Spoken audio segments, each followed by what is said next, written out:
Good morning, I am Jasmine de Guzman. In this special report, we'll take you on a journey to the timeline of CEDAW, a pivotal international treaty dedicated to advancing women's rights. The Convention of the Elimination of All Forms of Discrimination Against Women, or CEDAW. Let's explore the key milestone in its development. CEDAW, Convention on the Elimination of All Forms of Discrimination Against Women, is an international treaty adopted by the United Nations General Assembly in 1979 and entered into force in 1981. CEDAW aims to promote and protect women's rights and gender equality worldwide. It obligates countries that have ratified it to take measures to eliminate discrimination against women in all areas of life, including legal, political, social, and economic spheres. This convention includes provisions for equal access to education, healthcare, and employment, as well as addressing issues like violence against women and their participation in decision-making processes. CEDAW, 1979. The Convention on the Elimination of Discrimination Against Women, or CEDAW, was adopted in 1979 and came into force in 1981. It aims to ban all discrimination against women, including distinctions, exclusions, or restrictions based on sex. Respective martial status state parties must prohibit discriminations and promote gender equality, including temporary special measures. The convention also provides for equal in education, employment, healthcare, and economic and social life, particularly for rural women. An option protocol was adopted in 1999 to allow individuals and groups to complain about convention's violations.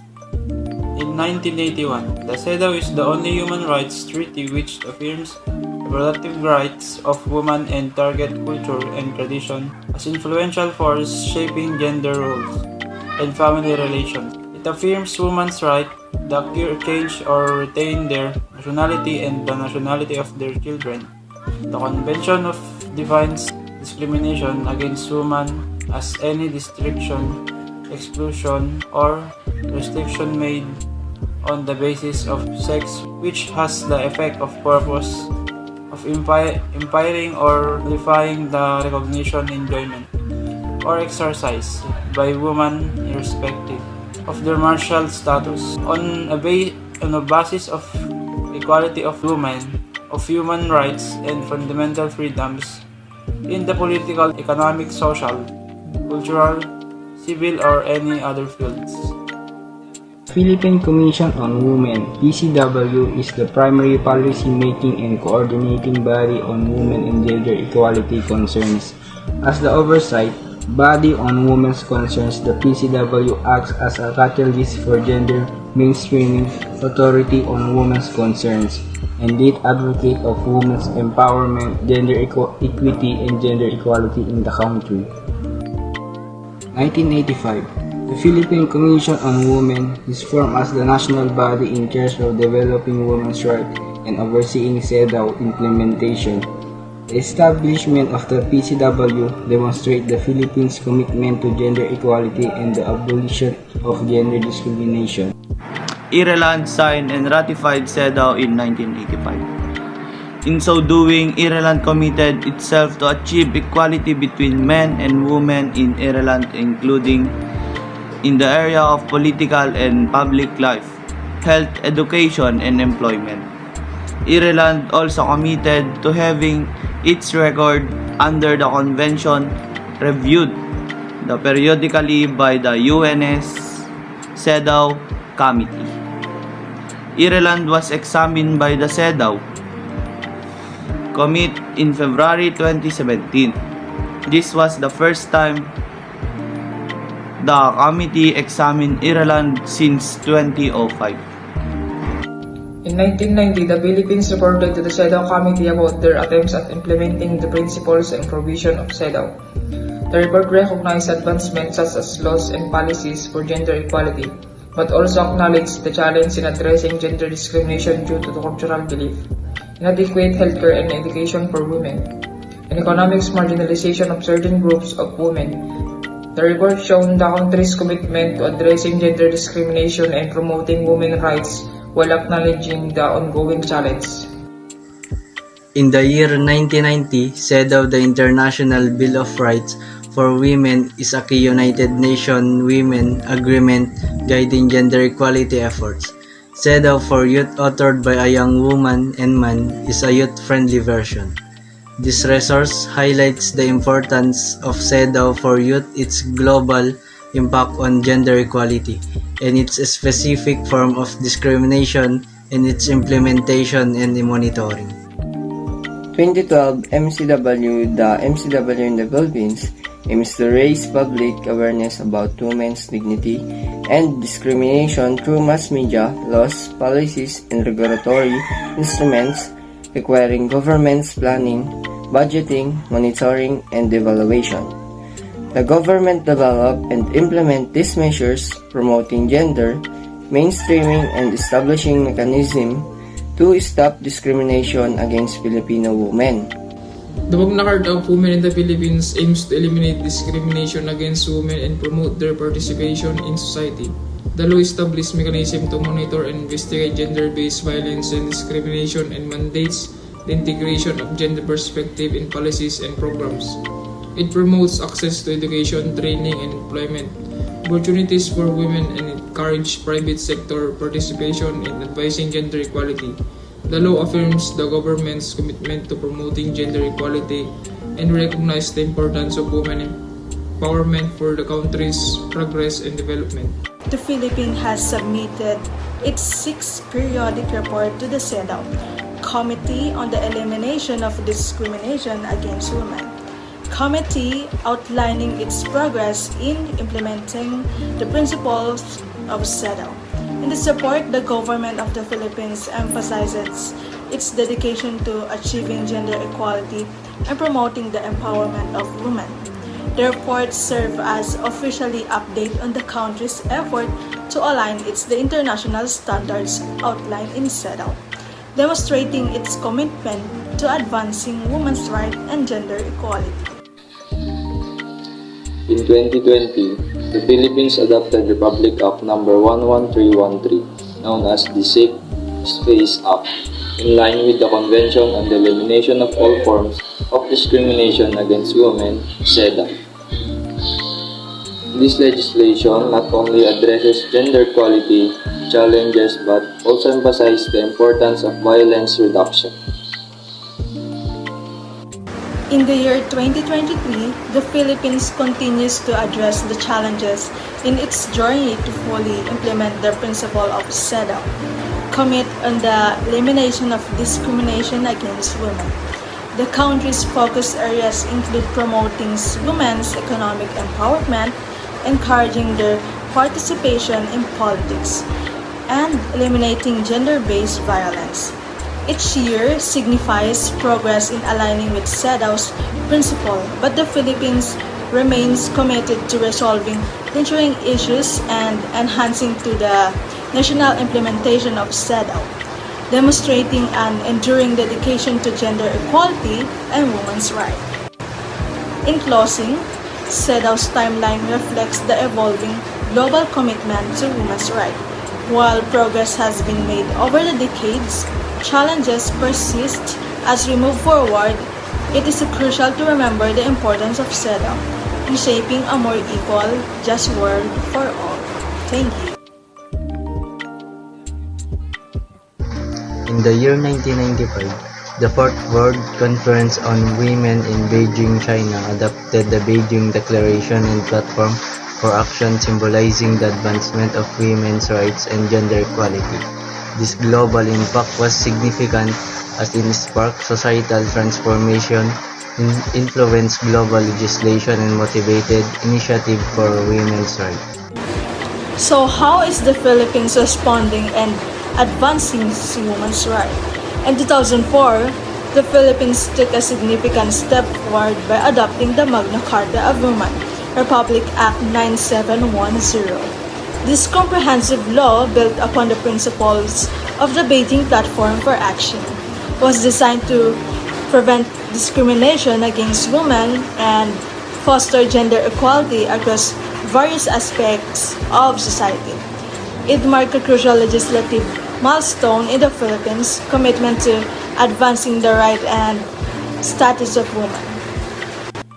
Year 2023. The given text is talking about the Philippines' commitment to achieving women's rights and gender equality. The Magna Carta of Women and the Beijing Platform for Action are two important documents that outline these objectives. Even though 2023 is a few years away, the Philippines will continue to work toward this goal during this time. This means that they will keep making progress in areas such as education, employment, healthcare, and political representation for women. By doing so, they hope to create a more equal society where everyone has the same opportunity regardless of their gender. Access to education and healthcare has improved as a result of the law, reducing inequality for women in both these areas. Challenges, obstacles to women's full political engagement, including as gender-based violence, economic inequality, and others, continue to exist. Nevertheless, there are continuous initiatives to deal with these problems and expand on the advancements gained since 2004. Economic empowerment refers to the process of enabling individual, in this case, women, to have greater control over their economic well-being and resources. Initiatives that encourage female entrepreneur and advance gender equality in the workplace have become increasingly popular in quest to empower women economically. Magna Carta of Women has been updated and modified to reflect the shifting social landscape and the requirements of the time. Republic Act 9710. Ang Magna Carta of Women o mas kilalang MCW ay isang komprehensibong batas sa karapatang pantao ng kababaihan na naglalayong alisin ang diskriminasyon sa pamamagitan ng pagkilala, proteksyon, katuparan at pagtaguyod ng mga karapatan ng kababaihang Pilipino. The law plays a crucial role in preventing and addressing gender-based violence by mandating the establishment of protection service for victims. This has led to the creation of policies and programs such as anti-harassment policies in school and workplace, resulting in better protection and support for victims. Despite this effort, there is still much work to be done to fully eliminate gender-based violence. Women's organizations. Women's organizations and civil society groups striving to promote women's rights and oversee the implementation of gender-responsive policies have grown and developed in the Philippines. The Philippines aims to achieve the goals of the Magna Carta of Women and the Beijing Platform for Action by 2023. Despite progress challenges such as a gender-based violence, economic disparities, and a limitation in women political participation persist, and ongoing efforts are being made to address these issues. In conclusion, the Beijing Platform for Action provided the foundation for the advancement of women's rights worldwide, and the Philippines has made notable advancement in furthering gender equality and women's empowerment from 2004 to 2023 through the Magna Carta. Women increased awareness, better access to healthcare and education, greater political and economic empowerment of women, and improve the system for resolving gender-based violence are only a few examples of social developments. Up to 2023, efforts will be made to make this regulation more effective and fix problems. In order to advance and defend the rights of women in the Philippines, a document called the Magna Carta of Women was created. Since its conception, it has undergone updates and modifications to better address the needs of women adapt to shifting socio-economic conditions. The objective is to make sure that the Magna Carta for Women continues to be useful and effective tool for defending women's rights in the nation. Creation of Magna Carta of Women in Republic Act 9710. The Magna Carta for Women was adopted in the Philippines in 2004, is sometimes referred to as Republic Act 9710.